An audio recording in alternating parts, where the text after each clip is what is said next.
Hi kids! Welcome to Storytime. Uncle Jesse here. Here to say Happy Father's Day, everybody. Woohoo! To all those fathers out there, we love you, we appreciate you. Thanks for tuning in. I'm not a father, but I am an uncle. And I'm always your Uncle Jesse. And today, hey, you read the thumbnail, you know what this video is about. This video is about audiobooks and why I'm not a big fan. Okay, now before I get going on this, let me just say I have all the respect in the world for audiobooks. I think it's a valid art form. It's a valid way to tell a story. I have people who love audiobooks.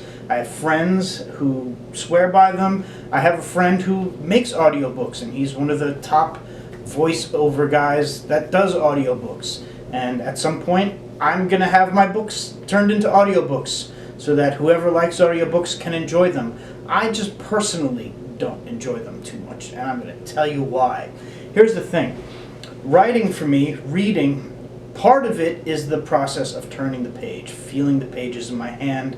Part of it is just looking at the way that the words are laid out, the formatting. That's all important to me.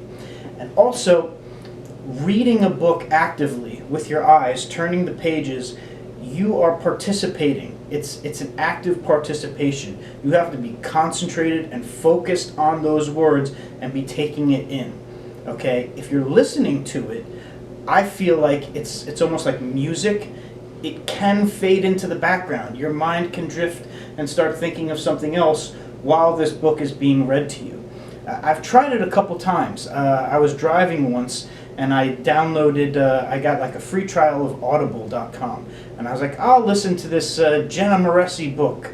Why not? I'm hearing about her. I'll listen to the first chapter of her book. And so I listened to it, and it was good. It was pretty well written. There's nothing wrong with it. But I found myself kind of detached because of the narration, because of the guy reading it. And it wasn't that he was doing a bad job. It was just a different experience than reading it on the page. All right, when you read something on the page, your imagination takes over, right? When you see the characters speak, you hear their voice in your head. When you look at the way it's laid out and formatted, is it a comma? Is it a semicolon?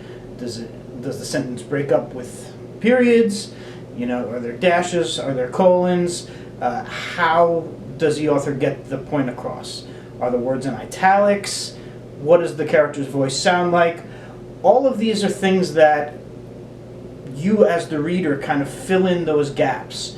And when somebody's reading it to you, it kind of takes you out of that part of the experience. So I'm going to illustrate this point by reading something to you. This is the book I just finished reading. It's called Scalp by my boy Carver Pike. He has got a brand new YouTube show that you should check out. It's called First Chapter Freak Show, and he's also on the Written and Read podcast.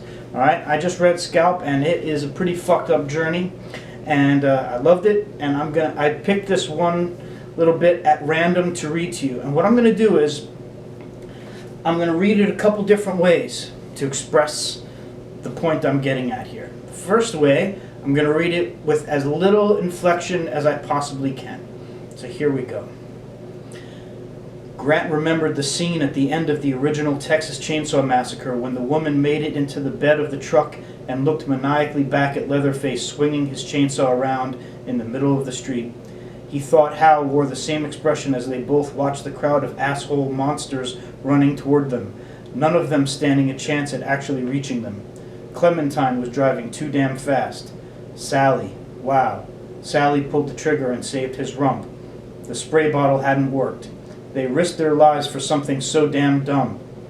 Couldn't hurt to try. It almost hurt, but it didn't. They'd all made it out of there alive. No thanks to you, you jackass. You almost got Sally killed and yourself along with her. Clementine drove around Clydesville with seemingly no purpose. She drove past the bingo hall, which Hal had said was already infested. Sure enough, those things were bumbling around inside, smacking into the glass window. They are so stupid, Grant said. Yeah, but they're vicious too, Hal replied. Kind of like the hare piranhas. They don't know what to do until they find somebody to chase. Think they're aliens? I don't know, man. Think that's what got Andre Pete? Hal thought about it for a second and nodded. I suppose so. Okay, so that was no inflection. And now what you couldn't tell by listening to me read it was some of this is in italics. So it says, Clementine was driving too damn fast, that's regular, and then Sally, wow. Sally pulled the trigger and saved his rump, that's in italics. You're not going to know that by me reading that. Maybe if I changed my voice, since that's supposed to be the character's inner monologue, if I change my voice, you're going to know that. So let me try it a different way. I'm going to act it out a little bit more. I'm going to add voices and be a little bit more dramatic. Grant remembered the scene at the original Texas Chainsaw Massacre. Grant remembered the scene at the end of the original Texas Chainsaw Massacre when the woman made it back to the bed of the truck and looked maniacally back at Leatherface swinging his chainsaw around in the middle of the street. He thought Hal wore the same expression as they both watched the crowd of asshole monsters running toward them, none of them standing a chance at actually reaching them. Clementine was driving too damn fast. Sally, wow! Sally pulled the trigger and saved his rump. The spray bottle hadn't worked. They'd risked their lives for something so damn dumb. It couldn't hurt to try. It almost hurt, but it didn't. They'd all made it out of there alive. No thanks to you, you jackass. You almost got Sally killed and along with yourself, along with her. Clementine drove around Clydesville with seemingly no purpose. She drove past the bingo hall, which Hal said was already infested. Sure enough, those things were bumbling around inside, smacking into the glass window. They are so stupid, Grant said.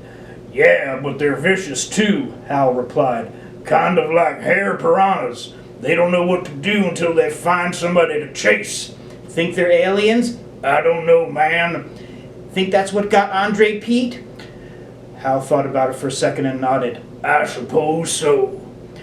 Okay, now that was a little bit over the top, but you see what I mean? I'm giving these characters voices. Now, if you were reading this on the page, you would be subconsciously giving them your own voices, but I'm doing that for you, and it kind of takes you out of it.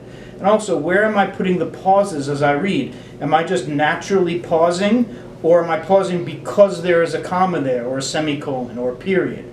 You don't know because you're hearing me read. So it kind of takes away a little bit of the craft from what the writer did, and it becomes more of the craft of the voice performer. So for me, not a big fan, but I do respect it, and I do respect you if you like listening to books and absorbing them that way. So anyway, check out Carver Pike, check out the first chapter Freak Show, check out Written in Red, and if you're interested in checking out my books, I put the links in the description below. There's the Amazon link, and if you think that Amazon is the devil, there's the link to Godless, where you can get my books in ebook format. Otherwise, happy Father's Day, all you papas and uncles out there. Enjoy your day, enjoy your families. God bless you guys. I'll see you next time.